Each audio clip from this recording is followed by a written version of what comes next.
ಇಂದ ಈ ಒಂದು ಐಕ್ಯತೆಯನ್ನ ಈ ಒಂದು ಕೂಟವನ್ನ ಪ್ರಾರಂಭ ಮಾಡೋಣ. ಒಂದು ಪ್ರಾರ್ಥನೆಯ ಮೂಲಕ ಈ ಕೂಟವನ್ನ ಪ್ರಾರಂಭ ಮಾಡೋಣ. ಸರ್ವಶಕ್ತನಾದ ನಮ್ಮ ಪರಲೋಕ ತಂದೆಯೇ, ಈ ಒಂದು ಸಾಯಂಕಾಲದ ವೇಳೆಯಲ್ಲಿ ನಿಮ್ಮ ಮಕ್ಕಳಾಗಿ ನಮ್ಮನ್ನ ಪರಿಗಣಿಸಿ ನಿಮ್ಮ ದೈವಿಕ ಯೋಚನೆಯನ್ನ ನಮಗೆ ತಿಳಿಸಿ ಆ ದೈವಿಕ ಯೋಚನೆಯಲ್ಲಿ ನಮಗೆ ಇರುವಂತ ಒಂದು ಪಾಲನ್ನ ನೀವು ನಮಗೆ ಸ್ಪಷ್ಟಪಡಿಸಿದ್ದೀರಾ.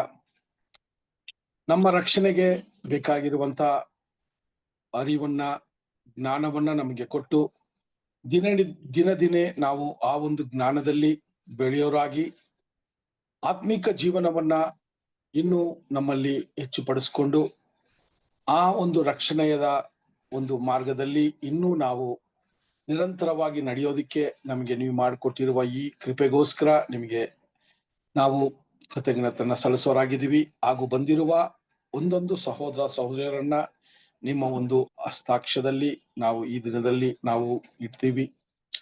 ನೀವು ನಮ್ಮ ಒಬ್ಬೊಬ್ಬರ ಮನೋನೇತ್ರಗಳನ್ನ ತೆರೆದು ಈ ವಾಕ್ಯವನ್ನ ಕೇಳುವಾಗ ನಮ್ಮನ್ನೇ ನಾವು ಪರೀಕ್ಷಿಸಿ ಈ ವಾಕ್ಯದ ಒಂದು ಅಡಿಯಲ್ಲಿ ಆದಿ ಸಭೆಯಲ್ಲಿ ನಡೆದಿರುವಂತ ಸಹೋದರಗಳ ಒಂದೊಂದು ಮಾದರಿಯನ್ನ ನೋಡಿ ನಾವು ಕೂಡ ಈ ಒಂದು ಕಡೆ ಕಾಲದಲ್ಲಿ ನಮ್ಮನ್ನ ಸರಿಪಡಿಸ್ಕೊಳ್ಳಕ್ಕೂ ಶುದ್ಧೀಕರಿಸ್ಕೊಳ್ಳೋದಕ್ಕೂ ನಮ್ಗೆ ಬೇಕಾದ ಅವಕಾಶವನ್ನ ಮಾಡಿಕೊಟ್ರಿ ತಂದೆಯಾದ ದೇವರೇ.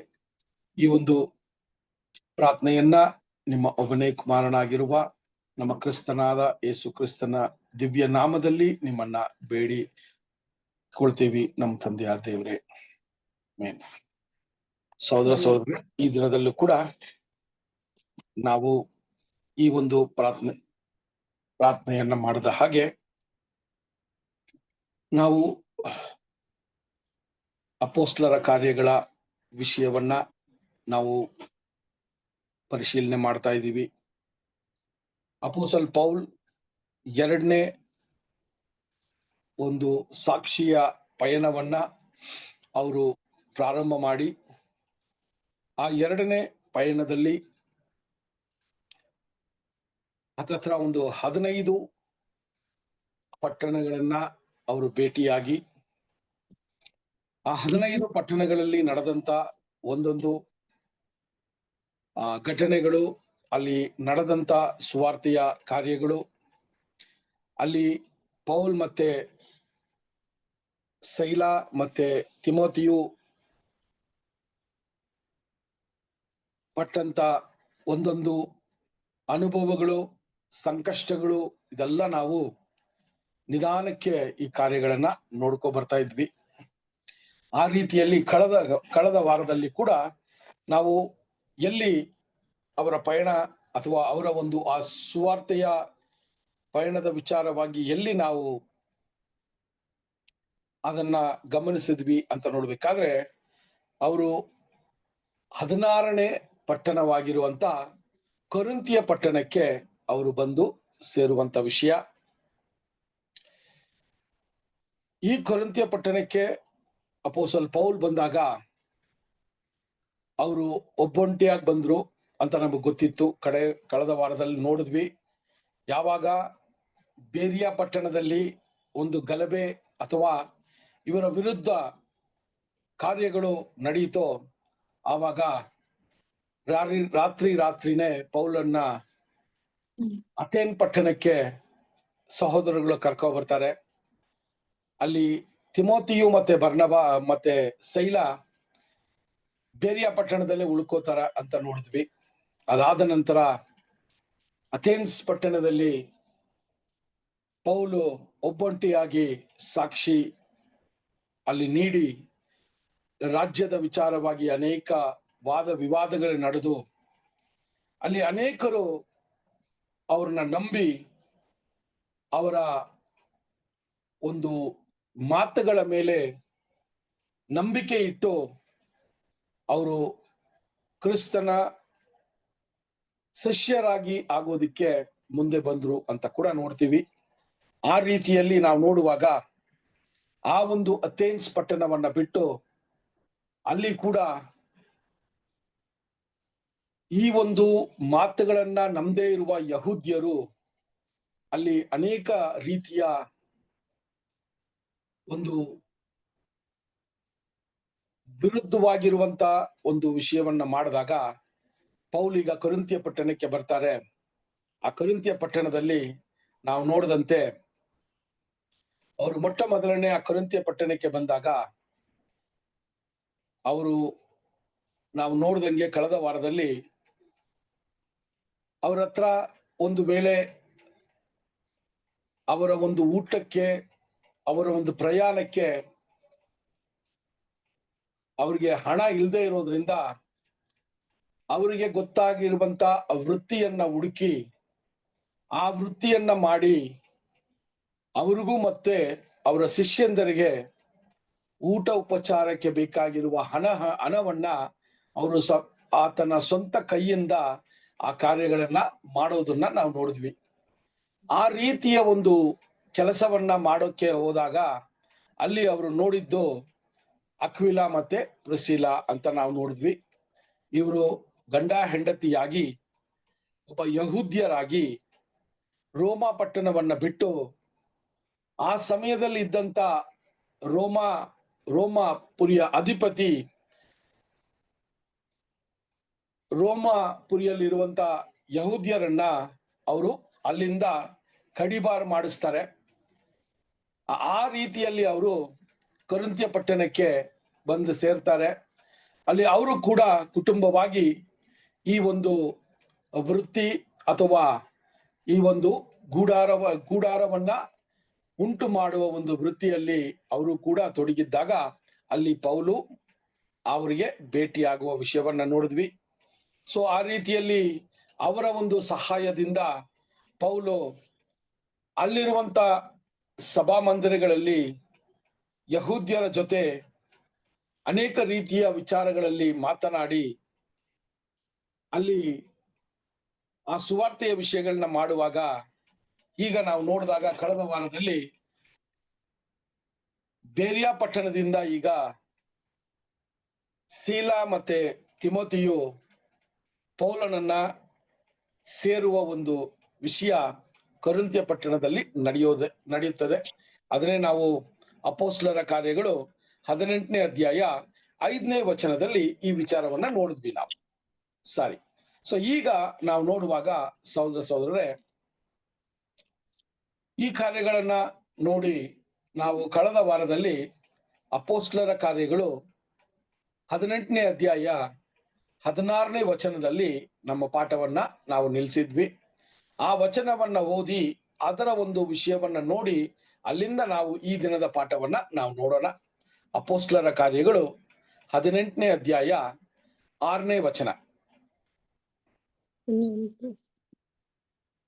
ಅವರು ಎದುರಿಸಿ ದೂಷಿಸಲಾಗಿ ಅವನು ತನ್ನ ವಸ್ತ್ರಗಳನ್ನು ಜೋಡಿಸಿ ಅವರಿಗೆ, ನಿಮ್ಮ ನಾಶನಕ್ಕೆ ನೀವೇ ಹೊಣೆ, ನಾನು ಇಂದಿನಿಂದ ಶುದ್ಧ ಮನಸ್ಸುಳ್ಳವನಾಗಿ ಅನ್ಯ ಜನರ ಬಳಿಗೆ ಹೋಗುತ್ತೇನೆ ಎಂದು ಹೇಳಿ ಆ ಸ್ಥಳವನ್ನು ಬಿಟ್ಟು ಓಕೆ.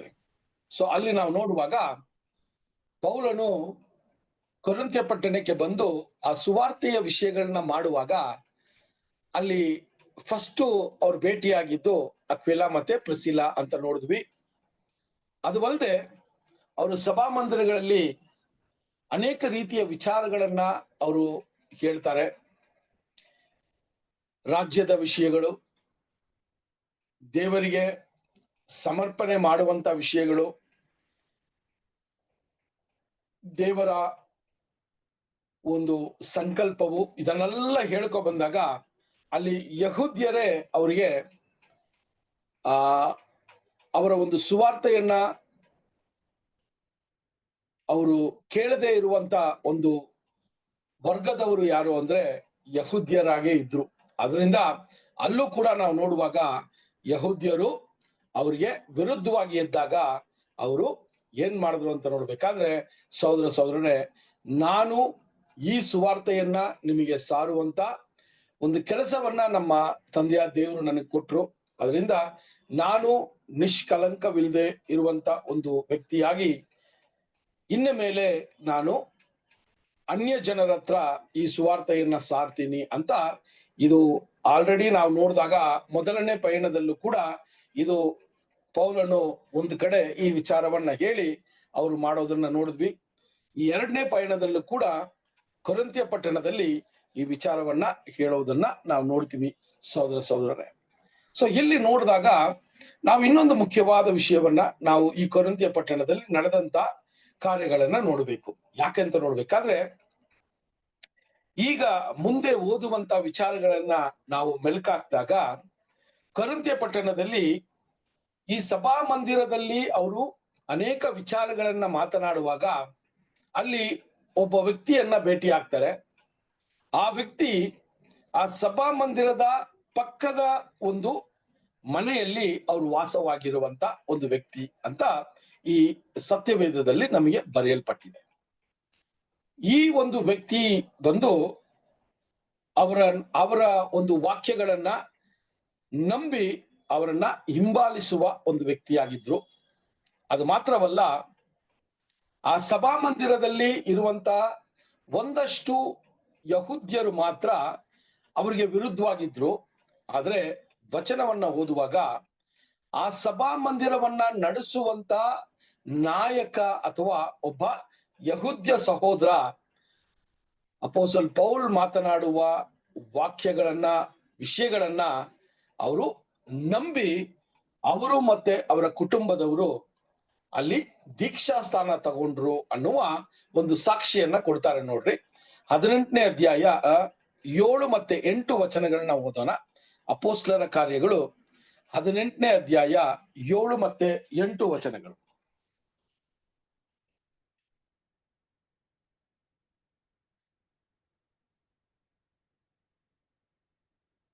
ಓದೋಣ ಯಾರಾದ್ರು?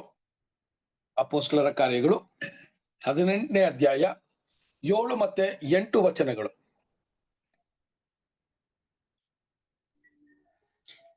ಆ ಸ್ಥಳವನ್ನು ಬಿಟ್ಟು ದೇವರಿಗೆ ಭಯಪಡುವವನಾಗಿದ್ದ ತೀತಯುಸ್ತನೆಂಬವನ ಮನೆಗೆ ಹೋದನು. ಅವನ ಮನೆ ಸಭಾಮಂದಿರದ ಮಗ್ಗುಲಲ್ಲೇ ಇತ್ತು. ಸಭಾಮಂದಿರದ ಅಧ್ಯಕ್ಷನಾದ ಕ್ರಿಸ್ಪನು ತನ್ನ ಮನೆಯವರೆಲ್ಲರ ಸಹಿತ ಕರ್ತನಲ್ಲಿ ನಂಬಿಕೆ ಇಟ್ಟನು ಮತ್ತು ಕೊರಿಂಥದವರಲ್ಲಿ ಅನೇಕರು ಕೇಳಿ ನಂಬಿ ದೀಕ್ಷಾಸ್ನಾನ ಮಾಡಿಸಿಕೊಂಡರು. ಸೊ ಇಲ್ಲಿ ನಮ್ಗೆ ಏನ್ ನೋಡ್ತಾ ಇದೀವಿ ಅಂದ್ರೆ, ಕೊರಿಂಥ್ಯ ಪಟ್ಟಣದಲ್ಲಿ ನಡೆದಂತ ಒಂದಷ್ಟು ವಿಚಾರಗಳನ್ನ ನೋಡುವಾಗ, ಅದನ್ನ ನಿಧಾನಕ್ಕೆ ಕುಲಂಕುಷವಾಗಿ ನೋಡುವಾಗ, ಅಲ್ಲಿ ಯಾವಾಗ ಸಭಾ ಮಂದಿರದ ಒಳಗೆ ಅಥವಾ ಸಭಾ ಮಂದಿರದಲ್ಲಿ ಒಂದು ಗಲಭೆ ಉಂಟು ಮಾಡಿ ಯಹೂದ್ಯರು ಅವರ ಮಾತುಗಳನ್ನ ತಿರಸ್ಕಾರ ಮಾಡಿದ್ರು, ಆವಾಗ ಆ ಸಭಾ ಮಂದಿರದಲ್ಲಿ ಇದ್ದಂತ ಒಂದು ವ್ಯಕ್ತಿ, ಆತನ ಹೆಸರು ನಾವು ನೋಡುವಾಗ ಜಸ್ಟಸ್ ಅನ್ನುವ ಒಂದು ಹೆಸರಿದೆ. ಆ ವ್ಯಕ್ತಿಯ ಮನೆ ಆ ಸಭಾ ಮಂದಿರದ ಪಕ್ಕದಲ್ಲೇ ಇದ್ದಿದ್ರಿಂದ ಈಗ ಈ ಒಂದು ಗಲಭೆ ಉಂಟಾದಾಗ ಪೌಲ್ ಮತ್ತೆ ಸೈಲ ಮತ್ತೆ ತಿಮೋತಿಯು ಈಗ ಅವರ ಮನೆಗೆ ಹೋಗಿ ಅಲ್ಲಿ ದೇವರನ್ನ ಅಥವಾ ಅಲ್ಲಿ ಆ ಸುವಾರ್ತೆಯ ವಿಚಾರಗಳನ್ನ ಹೇಳುವಂತರಾಗಿದ್ರು ಅಂತ ಕೂಡ ನಾವು ನೋಡ್ತೀವಿ. ಅದು ಮಾತ್ರವಲ್ಲದೆ ಆ ಸಭಾ ಮಂದಿರವನ್ನ ನಡೆಸ್ತಾ ಇರುವಂತ ವ್ಯಕ್ತಿ ಕೂಡ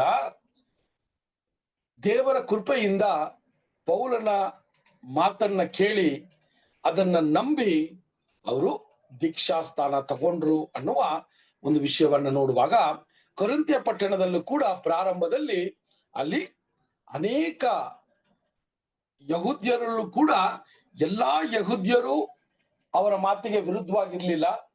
ಅದರಲ್ಲಿ ಆ ಒಂದು ಸಭಾಮಂದಿರದ ನಾಯಕನೇ ಏನ್ ಮಾಡಿದ್ರು ಅಂದ್ರೆ, ಅಲ್ಲಿ ಆ ಸತ್ಯದ ಬೆಳಕನ್ನ ಕೇಳಿ ಅವರು ಆ ಒಂದು ವಿಚಾರವನ್ನ ನಂಬಿದ್ರು. ಅದು ಮಾತ್ರವಲ್ಲದೆ ಕೊರಿಂಥ್ಯದಲ್ಲಿ ಇನ್ನೂ ಅನೇಕರು ಅವರನ್ನ ನಂಬಿ ಅವರು ನಡೆದ್ರು ಅನ್ನೋದನ್ನ ಬರ್ತದೆ ಸಹೋದರ. ಸ್ವಲ್ಪ ಯೋಚನೆ ಮಾಡಿ, ಈ ಒಂದು ಸಭಾಮಂದಿರವನ್ನ ನಡೆಸುವಂತ ವ್ಯಕ್ತಿಯನ್ನ ಕೂಡ ನಮಗೆ ಪರಿಚಯ ಮಾಡ್ತಾರೆ ಅಲ್ವಾ. ಒಂದು ಸಭಾಮಂದಿರದ ಪಕ್ಕದಲ್ಲಿರುವ ಒಂದು ವ್ಯಕ್ತಿಯನ್ನ ನಮ್ಗೆ ಪರಿಚಯ ಮಾಡ್ತಾರೆ, ಸಭಾಮಂದಿರದ ನಾಯಕನನ್ನ ಪರಿಚಯ ಮಾಡ್ತಾರೆ.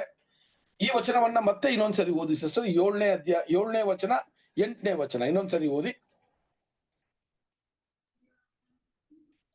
ಆ ಸ್ಥಳವನ್ನು ಬಿಟ್ಟು ದೇವರಿಗೆ ಭಯಪಡುವವನಾಗಿದ್ದ ತೀತಯುಸ್ತನೆಂಬವನ ಮನೆಗೆ ಹೋದನು. ಅವನ ಮನೆ ಸಭಾಮಂದಿರದ ಮಗ್ಗುಲಲ್ಲೇ ಇತ್ತು. ಸಭಾಮಂದಿರದ ಅಧ್ಯಕ್ಷನಾದ ಕ್ರಿಸ್ಪನು ತನ್ನ ಮನೆಯವರೆಲ್ಲರ ಸಹಿತ ಕರ್ತನಲ್ಲಿ ನಂಬಿಕೆ ಇಟ್ಟನು ಮತ್ತು ಕೋರಿಂಥದವರಲ್ಲಿ ಅನೇಕರು ಕೇಳಿ ನಂಬಿ ದೀಕ್ಷಾಸ್ನಾನ ಮಾಡಿಸಿಕೊಂಡರು. ಅಲ್ಲಿ ಇಬ್ರು ಹೆಸರನ್ನು ನಾವು ನೋಡ್ತೀವಿ, ಆ ಹೆಸರನ್ನೇ ಕೊಡ್ತಾರೆ. ಸೊ ಇಲ್ಲಿ ಸಭಾಮಂದಿರ ನಾಯಕನಾಗಿರುವ ಕ್ರಿಸ್ಪಾಸ್ ಅನ್ನುವ ವ್ಯಕ್ತಿ ಕೂಡ ಅವರು ಯಾವ ರೀತಿಯ ಒಂದು ನಂಬಿಕೆಯಲ್ಲಿ ಅವರು ಬಂದ್ರು ಅಂದ್ರೆ, ಅವರು ಮಾತ್ರ ಆ ವಾಕ್ಯವನ್ನ ಕೇಳಿ ಅದಕ್ಕೆ ವಿಧೇಯರಾಗಿ ದೀಕ್ಷಾಸ್ಥಾನ ತಗೊಂಡಿರೋದು ಮಾತ್ರ ಅಲ್ಲ, ಅವರು ಅವರ ಕುಟುಂಬದವರು ಸಂಪೂರ್ಣವಾಗಿ ಅಲ್ಲಿ ದೀಕ್ಷಾಸ್ಥಾನ ತಗೊಂಡ್ರು ಅಂತ ಹೇಳ್ಬೇಕಾದ್ರೆ ಅದು ಎಂತ ದೇವರ ಭಯಭಕ್ತಿ ಇರುವಂತ ಒಂದು ಕುಟುಂಬವಾಗಿತ್ತು ಅಂತ ಕೂಡ ನಾವು ನೋಡ್ಬೇಕಾಗಿದೆ. ಅಥವಾ ಅವರು ಯಾವ ರೀತಿಯ ಸಭಾಮಂದಿರದಲ್ಲಿ ಏನ್ರಿ ಯಾವುದೇ ರೀತಿಯ ಕಲ್ಮಶವಿಲ್ಲದೆ ದೇವರಿಗೆ ಯಥಾರ್ಥವಾಗಿ ಇರುವಂತ ಹೃದಯ ಉಳ್ಳವರಾಗಿದ್ರು ಅಂತ ಕೂಡ ನಾವಿಲ್ಲಿ ಗಮನಿಸಬೇಕಾಗಿರುವಂತದ್ದಾಗಿದೆ ಸಹೋದರ ಸಹೋದರರೇ. ಸೊ ಆ ರೀತಿಯ ವಿಚಾರಗಳನ್ನ ನೋಡುವಾಗ ಈಗ ಯೋಚನೆ ಮಾಡಿ, ಆ ಸಭಾಮಂದಿರದಲ್ಲಿ ಇದ್ದಂತ ಯಹೂದ್ಯರಲ್ಲಿ ಎಷ್ಟು ಮಂದಿ ಇವ್ರನ್ನ ವಿರೋಧಿಸಿರು ಅಂತ ಗೊತ್ತಿಲ್ಲ.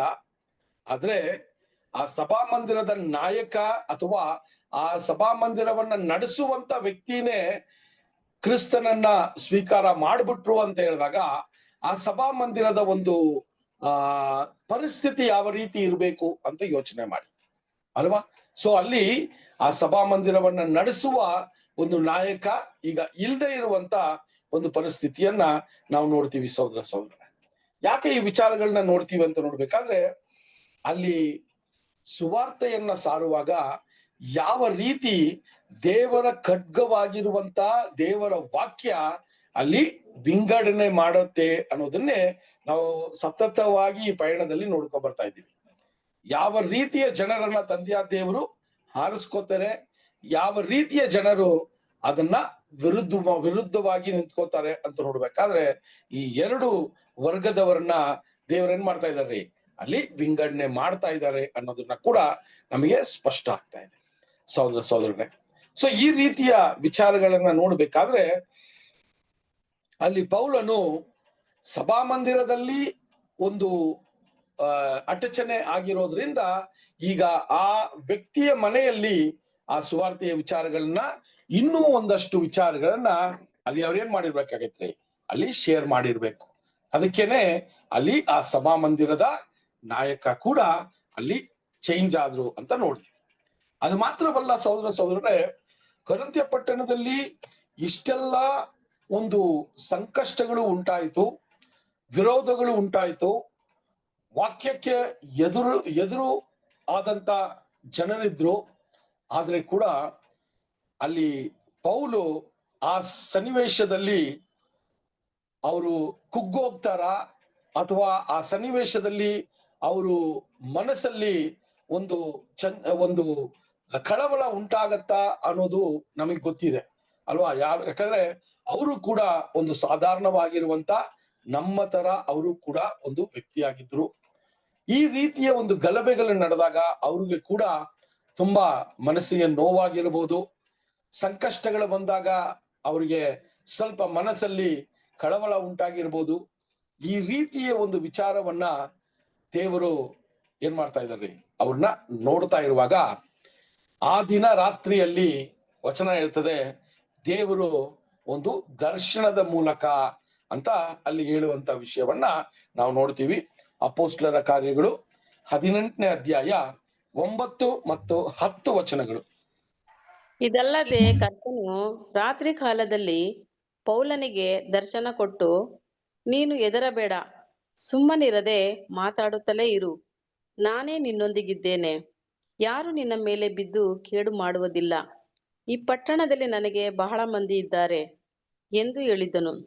ಓಕೆ ಸಹೋದರ ಸಹೋದರರೇ, ಯೋಚನೆ ಮಾಡಿ, ಕರ್ತನಾಗಿರುವ ಯೇಸು ಸ್ವಾಮಿನೇ ಈ ಒಂದು ದರ್ಶನದಲ್ಲಿ ಅವರು ಮಾತನಾಡುವಾಗ ಎಂತ ಒಂದು ವಿಚಾರವನ್ನ ಮಾತಾಡ್ತಾರೆ ಅಂತ ನೋಡ್ಬೇಕಾದ್ರೆ, ನೀನು ಭಯ ಪಡಬೇಡ. ಅದಕ್ಕೆ ನಾನು ಹೇಳಿದೆ, ಅಲ್ಲಿ ಯಾವ ಒಂದು ಸನ್ನಿವೇಶದಲ್ಲಿ ಪೌಲನಿದ್ರು ಅಂತ ಗೊತ್ತಿಲ್ಲ, ಯಾವ ಸಂಕಷ್ಟದಲ್ಲಿ ಪೌಲಿದ್ರು ಅಂತ ಗೊತ್ತಿಲ್ಲ, ಯಾವ ಮನಸ್ಥಿತಿಯಲ್ಲಿ ಪೌಲಿದ್ರು ಅಂತ ಗೊತ್ತಿಲ್ಲ. ಆದ್ರೆ ಇಲ್ಲಿ ಈ ದರ್ಶನದ ಮೂಲಕ ನಮ್ಗೆ ಏನ್ ಗೊತ್ತಾಗ್ತಾ ಇದೆ ಅಂದ್ರೆ, ಪೌಲು ನಿಜವಾಗ್ಲೂ ಸ್ವಲ್ಪ ಕಳವಳಗೊಂಡಿರುವ ಒಂದು ಸಮಯ. ಅದಕ್ಕೆ ಆ ದರ್ಶನದಲ್ಲಿ ಯೇಸು ಸ್ವಾಮಿ ಹೇಳುವಂತ ವಿಷಯಗಳನ್ನ ನೋಡುವಾಗ, ನೀನು ಹೆದರಬೇಡ, ನೀನು ಮಾತನಾಡೋದನ್ನ ನಿಲ್ಲಿಸಬೇಡ.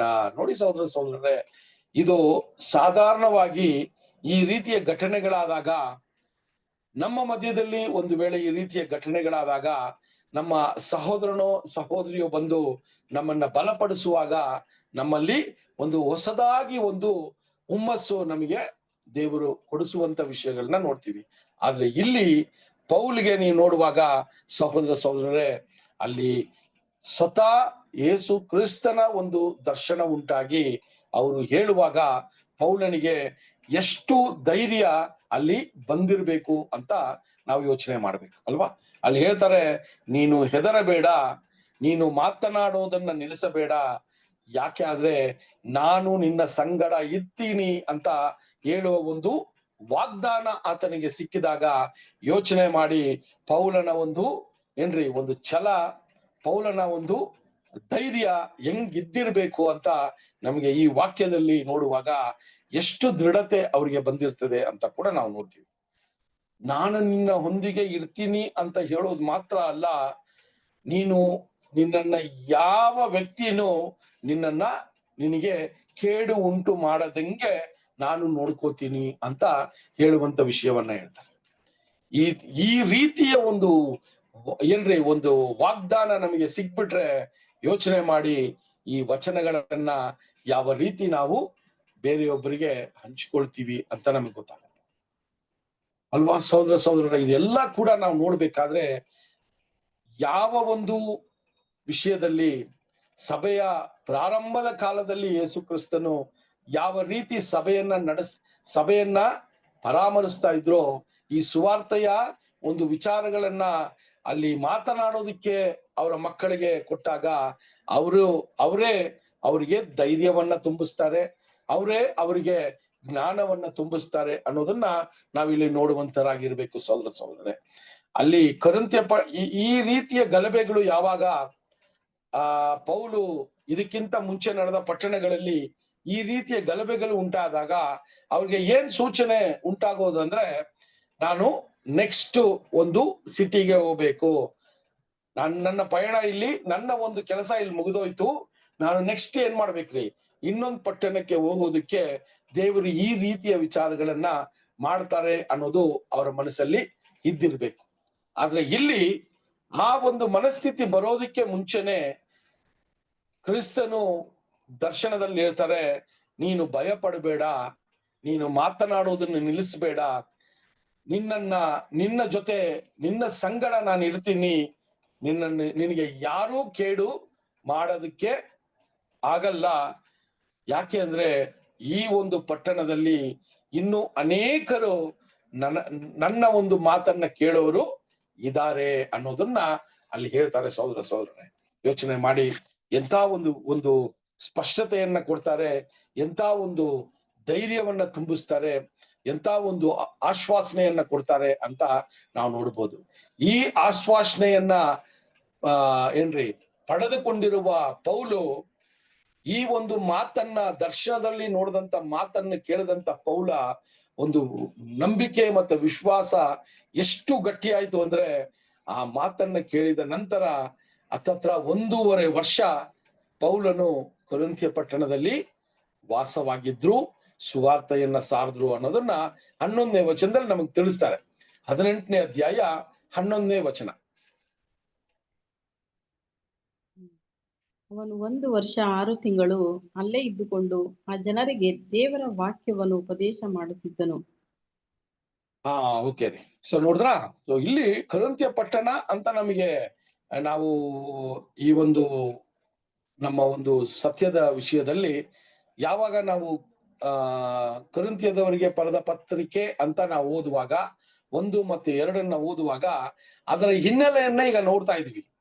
ಆ ಪತ್ರವನ್ನ, ಆ ಒಂದು ಲೆಟರ್ನ ಓದುವಾಗ, ಆ ಪತ್ರವನ್ನ ಓದುವಾಗ ಕೊರಿಂಥ್ಯ ಪಟ್ಟಣಕ್ಕೆ ಯಾವ ರೀತಿ ಸುವಾರ್ತೆ ಬಂತು, ಯಾವ ರೀತಿ ಆ ಸಮಯದಲ್ಲಿ ಅಕ್ವೇಲ ಪ್ರಿಸಿಲ ಪೌಲನ ಜೊತೆ ಇದ್ದು ಆ ಸುವಾರ್ತೆಯನ್ನ ಸಾರಕ್ಕೆ ತುಂಬಾನೇ ಅವರಿಗೆ ಸಹಾಯ ಮಾಡಿದ್ರು. ಅದಾದ ನಂತರ ಪೌಲನಿಗೆ ಆದಂತ ಸಂಕಷ್ಟಗಳು, ಅದು ಆ ಸಂಕಷ್ಟದ ಮಧ್ಯದಲ್ಲೂ ಕೂಡ ಸಭಾಮಂದಿರದ ಇರುವ ಸೈಪಾಸ್ ಅನ್ನುವ ವ್ಯಕ್ತಿ ಅಲ್ಲಿ ಕ್ರಿಸ್ತನನ್ನ ಸ್ವೀಕಾರ ಮಾಡಿದ್ರು. ಇದೆಲ್ಲ ನಮಗೆ ಆ ಪತ್ರಗಳನ್ನ ಓದುವಾಗ ನಮಗೆ ಈಗ ಈ ಮಾಹಿತಿ ನಮ್ಗೆ ತುಂಬಾ ಬೇಕಾಗಿರುವಂತದ್ದಾಗಿದೆ ಅಲ್ವಾ. ಸೊ ಆ ಪತ್ರವನ್ನ ಪೌಲು ಒಂದನೇ ಕೊರಿಂಥ್ಯ, 2ನೇ ಕೊರಿಂಥ್ಯ ಬರೆಯುವಾಗ ಇದು ಯಾವಾಗ ಬರೆದ್ರು ಅಂತ ನೋಡ್ಬೇಕಾದ್ರೆ, ಇವರು ಪ್ರಾರಂಭದಲ್ಲಿ ಈ ಸಭೆಯನ್ನ ಸ್ಥಾಪನೆ ಮಾಡಿ ಅವರು ಮತ್ತೆ ಯೆರೂಸಲೇಮಿಗೆ ಹಿಂದಿರುಗಿ ಆ ಒಂದು ಪಯಣವನ್ನ ಅವರು ನಡೆಸುವಾಗ ಒಂದು ವೇಳೆ ಎಲ್ಲೋ ಒಂದು ಕಡೆಯಿಂದ ಅವರು ಭೇಟಿಯಾದ ಸಭೆಗಳ ಬಗ್ಗೆ ಅವ್ರಿಗೆ ಅನೇಕ ವಿಚಾರಗಳು ನಾನಾ ರೀತಿಯಲ್ಲಿ ಅವ್ರಿಗೇನಾಯ್ತ್ರಿ, ಅವ್ರಿಗೆ ಫೀಡ್ಬ್ಯಾಕ್ ಸಿಕ್ತು. ಈ ಸಭೆ ಬೇರಿಯಾ ಪಟ್ಟಣದಲ್ಲಿ ಇರುವಂತ ಸಭೆ ಹೆಂಗ್ ನಡೀತಾ ಇದೆ ಅಲ್ವಾ, ಥೆಸಲೋನಿಕ ಪಟ್ಟಣದಲ್ಲಿ ಯಾವ ರೀತಿ ಸಭೆ ನಡೀತಾ ಇದೆ, ಕೊರಿಂಥ್ಯ ಪಟ್ಟಣದಲ್ಲಿ ಯಾವ ರೀತಿ ಸಭೆ ನಡೀತಾ ಇದೆ ಅಂತ ಅವ್ರಿಗೆ ಒಂದು ಸುದ್ದಿ ಮುಟ್ಟದಾಗ್ಲೇನೆ ಆ ಕೊರಿಂಥ್ಯ ಪಟ್ಟಣದಲ್ಲಿ ಇದ್ದಂತ ಆ ಸಭೆಯಲ್ಲಿ ಇದ್ದಂತ ಕೊರತೆಗಳ ಬಗ್ಗೆ ಅವ್ರು ಮಾತನಾಡುವಾಗ, ಅಥವಾ ಅವ್ರಿಗೆ ಇನ್ನೂ ಒಂದಷ್ಟು ಸತ್ಯಗಳನ್ನ ಅವ್ರಿಗೆ ಹೇಳ್ಬೇಕಾದ್ರೇನೆ ಅವರು ಪತ್ರದ ಮೂಲಕ 1 ಮತ್ತು 2 ಕೊರಿಂಥ್ಯವನ್ನ ಬರೆದು ಆ ಒಂದು ಸಭೆಗೆ ಇನ್ನೂ ಒಂದಷ್ಟು ಬುದ್ಧಿವಾದಗಳನ್ನ ಹೇಳುವ ವಿಷಯವನ್ನ ನಾವು ನೋಡಬಹುದು. ಸಹೋದರರೇ, ಇದನ್ನ ನಾವು ನಮ್ಮ ಒಂದು ಸ್ಟಡಿಯಲ್ಲಿ ಇದು ಎಷ್ಟು ಉಪಯೋಗ ಆಗತ್ತೆ ಅಂತ ನೋಡ್ಬೇಕಾದ್ರೆ, ಕೊರಿಂಥ್ಯ ಪಟ್ಟಣಕ್ಕೆ ಬರೆದ ಪತ್ರಿಕೆ ಅಂತ ಹೇಳುವಾಗ ಅದರ ಹಿನ್ನೆಲೆಯನ್ನು ನಮಗೆ ಈಗ ದೇವ್ರು ಏನ್ ಮಾಡ್ತಾ ಇದ್ದಾರೆ ಅದನ್ನ ತಿಳಿಸ್ತಾ ಇದ್ದಾರೆ. ಸೊ ಆ ರೀತಿಯಲ್ಲಿ ನಾವು ನೋಡುವಾಗ ಪೌಲು ಅವರು ಮಾಡಿದಂತ ಸುವಾರ್ತೆಯ ಕೆಲಸಗಳನ್ನ ನಾವಿಲ್ಲಿ ನೋಡ್ಬೇಕಾಗಿದೆ. ಅವ್ರು ಹಾಕಿದಂತ ಆ ಒಂದು ಅಡಿಪಾಯ, ಅವ್ರು ಹಾಕಿದಂತ ಫೌಂಡೇಶನ್ ಎಷ್ಟು ಸ್ಟ್ರಾಂಗ್ ಆಗಿ ಹಾಕಿದ್ದಾರೆ ನೋಡಿ. ಎಷ್ಟು ದೇವರ ಮೇಲೆ ಇದ್ದಂತ ನಂಬಿಕೆಯಲ್ಲಿ ಅವರು ಈ ಒಂದು ಸುವಾರ್ತೆಯನ್ನ ಅವ್ರು ಸಾರಿರ್ಬೇಕು. ಅದು ಮಾತ್ರವಲ್ಲ, ಸ್ವಾಮಿಯ ಒಂದು ಮಾತಿನಿಂದ ಅಥವಾ ಆ ಒಂದು ದರ್ಶನದಿಂದ ಅವರು ಇನ್ನೂ ಒಂದಷ್ಟು ಕಾಲ ಸಮಯ ಅಲ್ಲಿ ಕೆಲಸ ಮಾಡಿದ್ರು ಅಂತ ನೋಡ್ಬೇಕಾದ್ರೆ ಅದು 1.5 ವರ್ಷ ಕಾಲ ಅವ್ರು ಕೆಲಸ ಮಾಡಿದ್ರು ಅಂತ ಕೂಡ ನಾವು ನೋಡ್ತೀವಿ. ಸಹೋದರರೇ, ಈ ರೀತಿಯ ಒಂದು ಕಾಲ ಸಮಯ ಕೊರಿಂಥ್ಯ ಪಟ್ಟಣದಲ್ಲಿ ಇರೋದ್ರಿಂದಾನೇ ಅಲ್ಲಿ ಅನೇಕ ದೇವರು ಕ್ರಿಸ್ತನು ಹೇಳಿದ್ರಲ್ಲ, ಈ ಪಟ್ಟಣದಲ್ಲಿ ಇನ್ನೂ ಅನೇಕರನ್ನ ನಾನು ಕರ್ಕೊಳ್ತೀನಿ ಅಂತ ಹೇಳೋ ವಿಚಾರವನ್ನ ಅಲ್ಲಿ ಪೌಲನು ಯಾವಾಗ ಕೇಳಿದ್ರೋ ಆವಾಗ ಅಲ್ಲಿ ಸುವಾರ್ತೆಯನ್ನ ಸಾರುವ ಒಂದು ವಿಚಾರವನ್ನ ಇನ್ನೂ ತೀವ್ರವಾಗಿ, ಇನ್ನೂ ಹೆಚ್ಚಾಗಿ ಅವರು ಆ ಸಭೆಯಲ್ಲಿ ಆ ಒಂದು ಕೊರಿಂಥ್ಯ ಪಟ್ಟಣದಲ್ಲಿ ಮಾಡೋದನ್ನ ನಾವು ನೋಡ್ತೀವಿ. ಸಹೋದರ ಆ ರೀತಿಯ ಒಂದು ಕೆಲಸವನ್ನ ಮಾಡುವಾಗ್ಲೇನೆ ಅಲ್ಲಿ ಅವರಿಗೆ ವಿರುದ್ಧವಾಗಿ ಅಂತ ಯಹೂದ್ಯರು ಸಾಮಾನ್ಯವಾಗಿ ನಾವು ನೋಡಿದ್ವಿ. ಎಲ್ಲಾ ಪ್ರಾಂತ್ಯಗಳಲ್ಲೂ ನೀವು ಬೇರೆ ಪಟ್ಟಣದಲ್ಲಿ ನೋಡಿದ್ವಿ, ಅಥೇನ್ ಪಟ್ಟಣದಲ್ಲಿ ನೋಡಿದ್ರಿ. ಅಥೇನ್ ಪಟ್ಟಣದಲ್ಲಿ ಕೂಡ ಏನ್ ಮಾಡಿದ್ರಿ, ಅಲ್ಲಿರುವಂತ ವ್ಯಕ್ತಿಗಳು ಪೌಲನ ಸತ್ಯವನ್ನ, ಪೌಲನ ಒಂದು ಸಾಕ್ಷಿಯನ್ನ ಹೇಳುವಾಗ ಅಲ್ಲಿ ಏನ್ ಮಾಡ್ಬಿಟ್ರಿ, ಆ ಒಂದು ಪಟ್ಟಣದಲ್ಲಿರುವಂತ ತಜ್ಞರ ಮುಂದೆ ಅವ್ರನ್ನ ಕರ್ಕೊಂಡ್ ಬಂದ್ರು. ಆ ಒಂದು ಪಟ್ಟಣದಲ್ಲಿರುವಂತ ನ್ಯಾಯಸ್ಥಾಪಕರ ಮುಂದೆ ಅವ್ರನ್ನ ಕರ್ಕೊಂಡ್ ಬಂದ್ರು. ಆ ಸುವಾರ್ತೆಯನ್ನ ಹೇಳಕ್ಕೆ ಅಲ್ಲಿ ಅವಕಾಶವನ್ನ ಮಾಡಿಕೊಟ್ರು. ಅದೇ ರೀತಿಯಲ್ಲಿ ಇಲ್ಲಿ ಪೌಲನಿಗೆ ವಿರುದ್ಧವಾಗಿರುವಂತ ಯಹೂದ್ಯರು ಏನ್ ಮಾಡ್ತಾರಂದ್ರೆ, ಈ ವ್ಯಕ್ತಿ ಸುಮಾರು ಕಾಲ ಇಲ್ಲಿ ಕೊರಿಂಥ್ಯ ಪಟ್ಟಣದಲ್ಲಿ ಇರೋದ್ರಿಂದ ನಮ್ಮ ಯಹೂದ್ಯರ ಒಂದು ಪದ್ಧತಿಯನ್ನ, ಯಹೂದ್ಯರ ಒಂದು ನಂಬಿಕೆಯನ್ನ ಇವರು ಒಡೆದಾಕ್ತಾ ಇದ್ದಾರೆ. ಇವರು ನಮ್ಮ ಒಂದು ನಂಬಿಕೆಗೆ ವಿರುದ್ಧವಾಗಿದ್ದಾರೆ ಅಂತ ಹೇಳಿ ಇದನ್ನ ಹೆಂಗಾದ್ರೂ ತಡೆ ಕಟ್ಟಬೇಕು ಅಂತ ಹೇಳಿ ಆ ಕಾಲ ಸಮಯದಲ್ಲಿರುವಂತ ರೋಮಾಪುರಿಯ ಒಂದು ಗವರ್ನರ್ ಹತ್ರ ಹೋಗಿ ಈ ವಿಚಾರವನ್ನ ಪ್ರಾರಂಭ ಮಾಡ್ತಾರೆ. ಏನಂದ್ರೆ, ಪೌಲನು ಮತ್ತೆ ಅವರ ಸಂಗಡಿಗರು ಮಾತನಾಡುವ ವಿಚಾರಗಳು ನಮ್ಮ ಒಂದು ನ್ಯಾಯಶಾಸ್ತ್ರಕ್ಕೆ ವಿರುದ್ಧವಾಗಿದೆ ಅಂತ ಒಂದು ದೂರನ್ನ ಕೊಡ್ತಾರೆ. ಯಾರಿಗೆ ಕೊಡ್ತಾರೆ ಅಂತ ನೋಡ್ಬೇಕಾದ್ರೆ 18ನೇ ಅಧ್ಯಾಯ 12ರಿಂದ 13 ವಚನಗಳನ್ನ ನೋಡೋಣ. ಅಪೊಸ್ತಲರ ಕಾರ್ಯಗಳು 18ನೇ ಅಧ್ಯಾಯ 12 ಮತ್ತು 13 ವಚನಗಳು.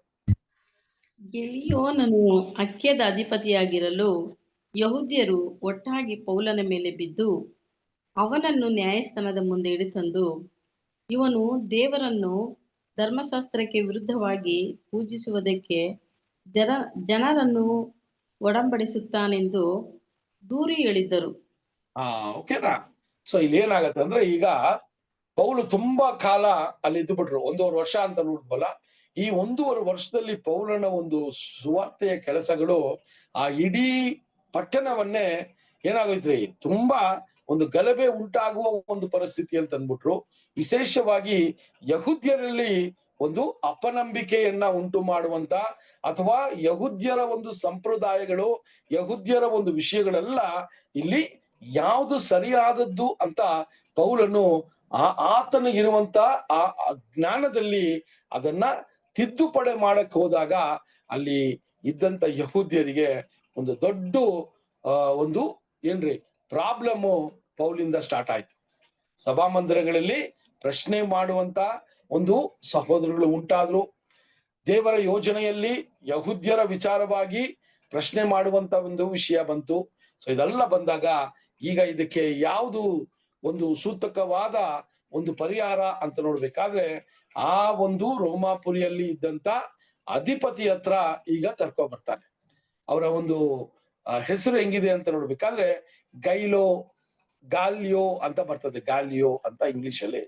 ಸೊ ಈ ಒಂದು ವ್ಯಕ್ತಿಯ ಹತ್ರ ಈಗ ಈ ಒಂದು ವಿಷಯನ ತರ್ತಾರೆ.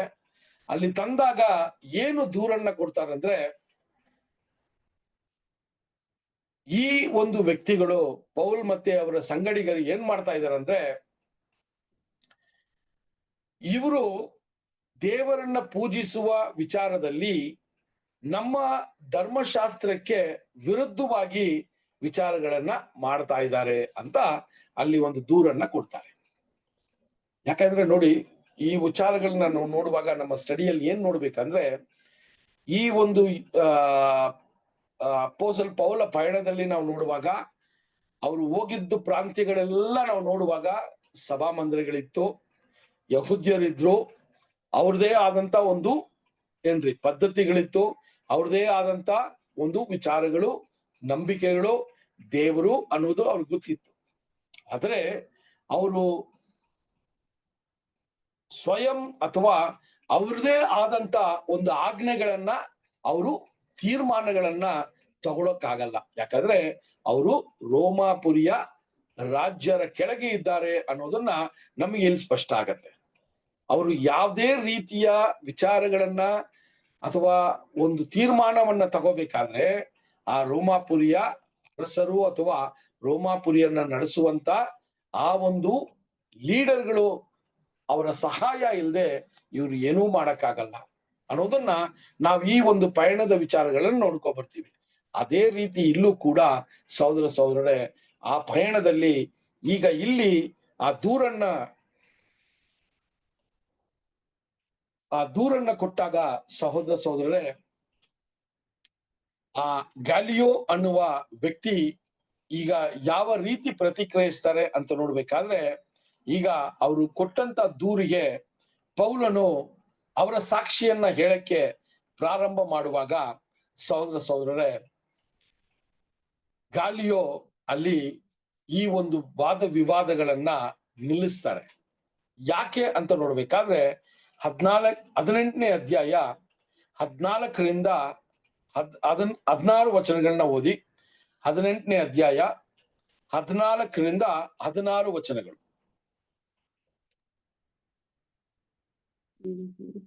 ಪೌಲನು ಪ್ರತಿವಾದ ಎಂದಿದ್ದಾಗ ಗೆಲಿಯೋನನು ಯಹೂದ್ಯರಿಗೆ, ಗೆಳೆಯರೇ, ಅನ್ಯಾಯವು ದುಷ್ಕ್ರಿಯೆವು ಇಂಥದ್ದೇನಾದರೂ ಇದ್ದ ಪಕ್ಷಕ್ಕೆ ನಾನು ನಿಮ್ಮ ಮಾತನ್ನು ಸಹನೆಯಿಂದ ಕೇಳುವುದು ನ್ಯಾಯವೇ.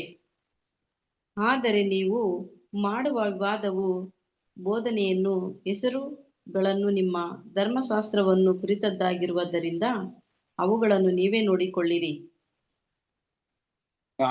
16 ತನಕ ಓದಿ ಸಿಸ್ಟರ್. ಇಂಥ ಇಂಥ ವಿಷಯಗಳನ್ನು ವಿಚಾರಣೆ ಮಾಡುವುದಕ್ಕೆ ನನಗಂತೂ ಮನಸ್ಸಿಲ್ಲ ಎಂದು ಹೇಳಿ ಅವರನ್ನು ನ್ಯಾಯಸ್ಥಾನದ ಎದುರಿನಿಂದ ಹೊರಡಿಸಿ ಬಿಟ್ಟನು. ನೋಡಿದ್ರ? ಸೊ ಇಲ್ಲಿ ನೋಡ್ರಿ, ದೇವ್ರು ಪೌಲಿಗೆ ಹೇಳಿದ್ರಲ್ಲ, ನಾನು ನಿನ್ನ ಸಂಗಡ ಇದ್ದೀನಿ. ಈ ಒಂದು ಕೊರಿಂಥ್ಯ ಪಟ್ಟಣದಲ್ಲಿ ಇನ್ನೂ ಅನೇಕರು ಇದ್ದಾರೆ ಅಂತ ಹೇಳುವಾಗ ಅದನ್ನ ಯಾವ ರೀತಿ ಆ ಜನಕ್ಕೂ ಕೂಡ ಈ ಸುವಾರ್ತೆ ಸಾರಬೇಕು ಅನ್ನೋದನ್ನ ದೇವರು ನಿರ್ಧಾರ ಮಾಡಿದ್ರು ಅಂತ ಕೂಡ ಈ ವಿಚಾರದಲ್ಲಿ ನಮಗೆ ಗೊತ್ತಾಗ್ತಾ ಇದೆ. ಯಾಕೆಂದ್ರೆ ಈಗ ಗಾಲಿಯೋ ಮುಂದೆ ಈ ವಿಚಾರ ಬಂದಾಗ ಗಾಲಿಯೋಗೆ ಒಂದು ವಿಚಾರ ಜ್ಞಾಪಕ, ಒಂದು ವಿಚಾರ ಆತನ ಮನಸ್ಸಿಗೆ ಬರ್ತದೆ. ಅವ್ರು ಏನಂತ ಹೇಳ್ತಾರಂದ್ರೆ, ನೋಡಪ್ಪ, ಈಗ ನೀವು ವಾದ ವಿವಾದ ಮಾಡ್ತಾ ಇದ್ದೀರಾ ಅಥವಾ ನೀವು ಒಂದು ದೂರು ಕೊಟ್ಟಿದ್ದೀರಾ, ಆ ದೂರಲ್ಲಿ ಯಾವ್ದಾದ್ರೂ ಅನ್ಯಾಯ ನಡೀತಾ ಇದೆಯಾ ಅಥವಾ ಯಾವ್ದಾದ್ರು ದೌರ್ಜನ್ಯ ನಡೀತಾ ಇದೆ ಅಂತ ಹೇಳಿದ್ರೆ ನಾನು ಅದಕ್ಕೆ ಒಂದು ಪರಿಹಾರವನ್ನ ಕೊಡಬಹುದು. ಆದ್ರೆ ನೀವು ಹೇಳುವ ವಿಚಾರದಲ್ಲಿ ನಿಮ್ಮ ಧರ್ಮಶಾಸ್ತ್ರದ ಹೆಸರುಗಳು, ನಿಮ್ಮ ಧರ್ಮಶಾಸ್ತ್ರದ ಸಂಪ್ರದಾಯಗಳು, ನಿಮ್ಮ ಧರ್ಮಶಾಸ್ತ್ರದ ಒಂದು ಚೌಕಟ್ಟಲ್ಲಿ ಈ ವಿಚಾರಗಳನ್ನ ಹೇಳೋದ್ರಿಂದ ಅದಕ್ಕೆ ನ್ಯಾಯ ತೀರ್ಸೋದಕ್ಕೆ ನಾನಿಲ್ಲ ಅಂತ ಹೇಳುವಂತ ಒಂದು ವಿಚಾರವನ್ನ ಹೇಳ್ತಾರೆ.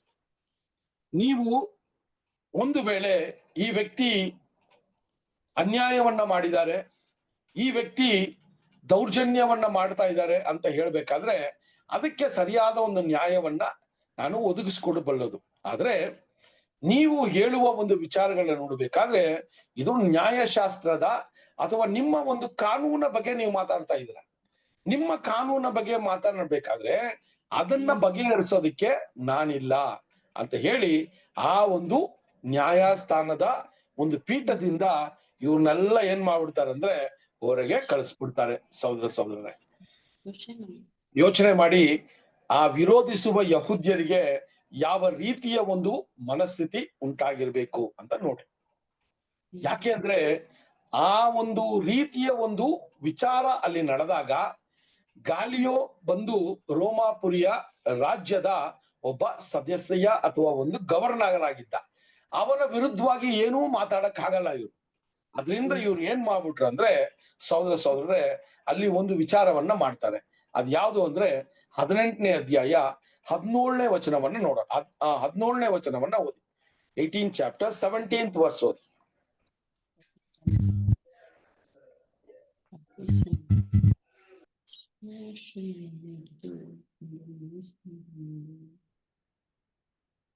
ಹದಿನೇಳನೇ ವಚನ ಓದಿ.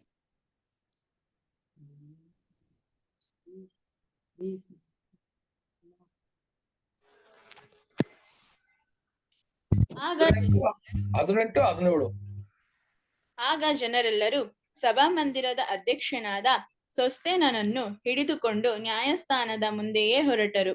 ಗಲಿಯೋನನು ಅವುಗಳಲ್ಲಿ ಒಂದನ್ನು ಲಕ್ಷ್ಯಕ್ಕೆ ತರಲಿಲ್ಲ. ಪೌಲನು ಇನ್ನು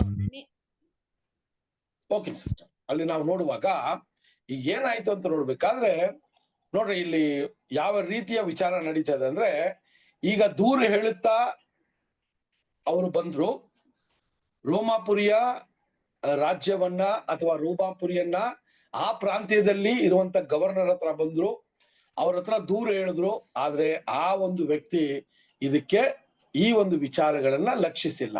ಅವಾಗ ಏನ್ ಮಾಡ್ಬಿಟ್ರು ಅಂದ್ರೆ, ಆ ಒಂದು ಸಭಾ ಮಂದಿರವನ್ನ ನಡೆಸುವಂತ ವ್ಯಕ್ತಿ ಕೂಡ ಏನಾಗ್ಬಿಟ್ರು, ಈಗ ಪೌಲನ್ನ ಹಿಂಬಾಲಿಸುವ ಶಿಷ್ಯರಾಗ್ಬಿಟ್ರು. ಅದಾದಾಗ ಏನಾಯ್ತು ಅಂದ್ರೆ, ಇಲ್ಲಿ ಇನ್ನೊಬ್ಬ ಯಹೂದ್ಯನನ್ನ ಆ ಸಭಾ ಮಂದಿರವನ್ನ ನಡೆಸೋದಿಕ್ಕೆ ಏನ್ ಮಾಡ್ಬಿಟ್ರಂತೆ, ನೇಮಕ ಮಾಡ್ಬಿಟ್ರು. ಆ ವ್ಯಕ್ತಿನ ಈಗ ಏನ್ ಮಾಡಿದ್ರಂದ್ರೆ ಕರ್ಕೊಬಂದು ಆ ಒಂದು ಗಾಲಿಯೋ ಮುಂದೆ ಅವ್ರನ್ನ ಹೊಡಿಯಕ್ಕೆ ಸ್ಟಾರ್ಟ್ ಮಾಡ್ತಾರೆ, ಅವ್ರನ್ನ ಹಿಂಸಿಸೋದಕ್ಕೆ ಸ್ಟಾರ್ಟ್ ಮಾಡ್ತಾರೆ. ಎಲ್ಲಿ? ಆ ನ್ಯಾಯಸ್ಥಾನದ ಮುಂದೆನೆ ಅವ್ರನ್ನ ಹೊಡಿಯಕ್ಕೆ ಶುರು ಮಾಡ್ತಾರೆ. ಆವಾಗ ಅಲ್ಲಿ ನೋಡ್ತಾರೆ, ಗಲಿಯೋ ಯಾವುದೇ ರೀತಿಯ ವಿಷಯವನ್ನ ವ್ಯಕ್ತಪಡಿಸಿಲ್ಲ, ಯಾರ ಮೇಲೂ ಕೋಪಗೊಂಡಿಲ್ಲ, ಅಥವಾ ಯಾವುದೇ ರೀತಿಯ ಒಂದು ನಿರ್ಧಾರವನ್ನ ತಗೊಳ್ಳದೆ ಅವರು ಸೈಲೆಂಟ್ ಆಗಿದ್ರು ಅಂತ ಇಲ್ಲಿ ವಚನ ಹೇಳ್ತದೆ ಸಹೋದರ ಸಹೋದರರೇ. ಸೊ ಇಲ್ಲಿ ಏನಂತ ನೋಡ್ಬೇಕಾದ್ರೆ ಸಹೋದರ ಸಹೋದರರೇ, ಇಲ್ಲಿ ನಾವು ಈ ವ್ಯಕ್ತಿ ಸೊಸ್ತೇನು ಅಂತ ಇರುವಂತ ವ್ಯಕ್ತಿ ಯಾರು ಅಂದ್ರೆ, ಯಾವಾಗ ನಾವು 18ನೇ ಅಧ್ಯಾಯ 8ನೇ ವಚನದಲ್ಲಿ ಕ್ರೈಪಾಸ್ ಅನ್ನುವ ಒಂದು ಸಭಾನಾಯಕನು ಪೌಲನ ಮಾತುಗಳನ್ನ ಕೇಳಿ ನಂಬಿ ಆತನ ಶಿಷ್ಯರಾದ್ರು, ಆ ಸ್ಥಳವು ಖಾಲಿಯಾಗಿತ್ತು. ಆ ಸಭಾ ಮಂದಿರವನ್ನ ನಡೆಸುವ ಸ್ಥಳ ಖಾಲಿಯಾಗಿರೋದ್ರಿಂದ ಸೊಸ್ತನೀಸ್ ಅನ್ನುವ ಒಂದು ವ್ಯಕ್ತಿಯನ್ನ ಅಲ್ಲಿ ನೇಮಕ ಮಾಡಿ ಸಭಾ ಮಂದಿರವನ್ನ ನಡೆಸೋದಕ್ಕೆ ಬಿಡ್ತಾರೆ.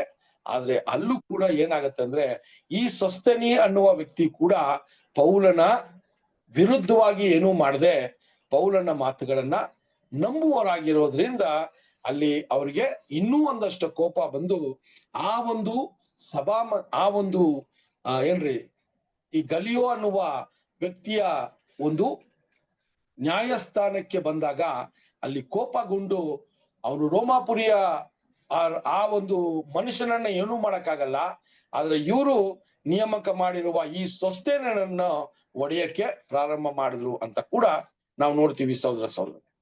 ಸೊ ಇದೆಲ್ಲ ನಾವು ಏನು ವಿಚಾರಗಳನ್ನ ನೋಡ್ಕೊ ಬರ್ತಾ ಇದ್ವಿ ಅಂದ್ರೆ, ಯಹೂದ್ಯರಾಗಿರುವಂತ ಜನರು ಅಥವಾ ಏಕೈಕ ದೇವರನ್ನ ಪೂಜಿಸುವ ಜನರು ಅಥವಾ ಇಸ್ರೇಲ್ ಜನಾಂಗದ ಅವರ ಒಂದು ಹಿನ್ನೆಲೆಗಳಲ್ಲಿ ಬಂದಿರುವಂತ ಜನರು ದೇವರನ್ನ ಸಂಪೂರ್ಣವಾಗಿ ಅಥವಾ ದೇವರನ್ನ ಅವರ ದೇವರು ಅಂತ ಅವರು ನಡೆಸುವಂತವರಾಗಿದ್ರು. ಆ ರೀತಿಯ ಜನರೇ ಇಲ್ಲಿ ಪೌಲನ ವಿರುದ್ಧವಾಗಿ ಮಾತನಾಡೋದನ್ನ ನಾವು ನೋಡ್ತೀವಿ ಸಹೋದರ ಸಹೋದರ. ಇದೆಲ್ಲ ಯಾಕೆ ಈ ವಿಷಯಗಳು ಪ್ರಾರಂಭವಾಯಿತು ಅಂತ ನೋಡ್ಬೇಕಾದ್ರೆ, ಆ ಒಂದು ಜನರಲ್ಲಿ ಅಪನಂಬಿಕೆ ಅನ್ನುವ ಒಂದು ವಿಚಾರ ಅತಿ ಹೆಚ್ಚಾಗಿ ಇತ್ತು ಅಂತ ಕೂಡ ನಾವು ನೋಡ್ಬೋದು. ಆ ಅಪನಂಬಿಕೆಯ ಕಾರಣನೇ ಈ ಒಂದು ಸುವಾರ್ತೆಯನ್ನ ಸ್ವೀಕಾರ ಮಾಡದೇ ಇರುವಂತ ಒಂದು ಪರಿಸ್ಥಿತಿಯನ್ನ ಉಂಟು ಮಾಡಿತು. ಅದು ಮಾತ್ರವಲ್ಲ, ಅವರು ಒಂದು ತೆರೆದ ಒಂದು ಹೃದಯದಲ್ಲಿ ಪೌಲನ ವಾಕ್ಯಗಳನ್ನ ಅಥವಾ ಪೌಲನ ಮಾತುಗಳನ್ನ ಕೇಳೋದಿಕ್ಕೆ ಅವರಿಗೆ ಮನಸ್ಸಿರ್ಲಿಲ್ಲ. ಅವ್ರು ಏನ್ ಮಾಡ್ಬಿಟ್ರಂದ್ರೆ, ಮೋಶೆಯಿಂದ ಬಂದಂತ ಈ ಧರ್ಮಶಾಸ್ತ್ರಕ್ಕೆ ವಿರುದ್ಧವಾಗಿ ಪೌಲನು ಇದಾನೆ ಅನ್ನುವ ಒಂದು ಮೈಂಡ್ ಅನ್ನ ಅವ್ರೊಳಗೆ ಅವ್ರು ತರಿಸ್ಕೊಂಡ್ರು. ಆದ್ರೆ ನಾವು ನೋಡ್ತೀವಿ ಸಹೋದರ ಸಹೋದರರೇ, ಪೌಲು ಮಾತನಾಡಿರುವ ಒಂದೊಂದು ವಿಚಾರಗಳು ಕೂಡ ಹಳೆಯ ಒಡன்பಡಿಕೆ ಅಥವಾ ಆ ಒಂದು ತೋರಾ ಅನ್ನುವ ಅವರ ಒಂದು ಪುಸ್ತಕದಿಂದಾನೇ ಪೌಲನು ಕೂಡ ಅನೇಕ ವಿಚಾರಗಳನ್ನ ಅವರು ಹೇಳ್ತಾರೆ. ಅದಕ್ಕೆ ಹೋಲಿಸಿ ಮಾತನಾಡುವ ಒಂದು ವಿಚಾರಗಳನ್ನ ಕೂಡ ಅಲ್ಲಿ ಮಾಡುವಂತದ್ದನ್ನ ನಾವು ನೋಡ್ತೀವಿ ಸಹೋದರ ಸಹೋದರ. ಸೊ ಆ ರೀತಿಯ ವಿಚಾರಗಳನ್ನ ನೋಡುವಾಗ ಸಹೋದರ ಸಹೋದರರೇ, ಅಲ್ಲಿ ನಾವು ನೋಡುವಾಗ ಈ ಸೊಸ್ತನೇ ಕೂಡ ಆ ಸಭಾಮಂದಿರದ ನಾಯಕನಾಗಿ ಅವ್ರನ್ನ ಆಯ್ಕೆ ಮಾಡಿದ್ರು ಕೂಡ ಈ ಸೊಸ್ತನೇ ಕೂಡ ಯಾವುದೇ ರೀತಿಯ ಒಂದು ದೂರನ್ನ ಅಥವಾ ಯಾವುದೇ ರೀತಿಯ ಒಂದು ಆಕ್ರೋಶವನ್ನ ಪೌಲನ ಮುಂದೆ ವ್ಯಕ್ತಪಡಿಸಿಲ್ಲ. ಅವರು ಕೂಡ ಈ ಕಾರ್ಯಗಳನ್ನ ಏನ್ ಮಾಡಿದ್ರಂತೆ, ಪೌಲ ವಿಚಾರಗಳನ್ನ ನಂಬುದ್ರು ಅಂತ ಬರ್ತದೆ ಅಲ್ವಾ. ಅಲ್ಲಿ ನೋಡಿದ್ವಿ, ಆ ಕ್ರೈಪಾಸನು ಫಸ್ಟು ಸಭಾಮಂದಿರ ನಾಯಕನಾಗಿ ಪೌಲನನ್ನ ಹಿಂಬಾಲಿಸುವನಾದ್ರು. ಎರಡನೇದು ಈ ಸೊಸ್ತನೇ ಕೂಡ ಸಹೋದರ ಸಹೋದರರೇ, ವಚನಗಳನ್ನ ನಾವು ನೋಡುವಾಗ ಈತ ಕೂಡ ಪೌಲನ ಹಿಂಬಾಲಿಸುವ ವ್ಯಕ್ತಿಯಾಗಿ ಮಾರ್ಪಡೆ ಆಗಿದ್ದಾರೆ. ಅದಕ್ಕೋಸ್ಕರನೇ ಆ ಗಾಲಿಯೋ ಮುಂದೆ ಈತನನ್ನ ಆ ಯಹೂದ್ಯರು ಒಡೆಯೋದನ್ನ ನೋಡ್ತೀವಿ. ಆದ್ರೆ ಕೂಡ ಇವರು ಸ್ವಾಮಿಯ ಶಿಷ್ಯರಾಗಿ ಆದ್ರು ಅನ್ನೋದಕ್ಕೆ ಒಂದು ವಚನ ನಮಗೆ ಇದಕ್ಕೆ ಏನಾಗಿದೆ, ಸಾಬೀತು ಮಾಡುವಂತದ್ದಾಗಿದೆ. 1 ಕೊರಿಂಥಿಯ 1ನೇ ಅಧ್ಯಾಯ 1ನೇ ವಚನ, 1 Corinthians 1st chapter 1st verse. 1 ಕೊರಿಂಥಿಯ 1ನೇ ಅಧ್ಯಾಯ 1ನೇ ವಚನ ಓದಿ. ದೇವರ ಚಿತ್ತದಿಂದ ಯೇಸು ಕ್ರಿಸ್ತನ ಅಪೊಸ್ತಲನಾಗುವುದಕ್ಕೆ ಕರೆಯಲ್ಪಟ್ಟ ಪೌಲನು ಸಹೋದರನಾದ ಸಾಕ ಬ್ರದರ್? ಓದಿ ಸಿಸ್ಟರ್. ಯೋನನನ್ನು ಕೊರಿಂಥದಲ್ಲಿನ ದೇವರ ಸಭೆಗೆ, ಅಂದರೆ ಕ್ರಿಸ್ತ ಯೇಸುವಿನಲ್ಲಿ ಪ್ರತಿಷ್ಠಿತರು, ದೇವಜನರಾಗುವುದಕ್ಕೆ ಕರೆಯಲ್ಪಟ್ಟವರೋ ಆಗಿರುವವರಿಗೆ.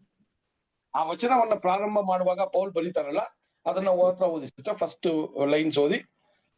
ದೇವರ ಓದಿ. ದೇವರ ಚಿತ್ತದಲ್ಲಿ ಓದಿ.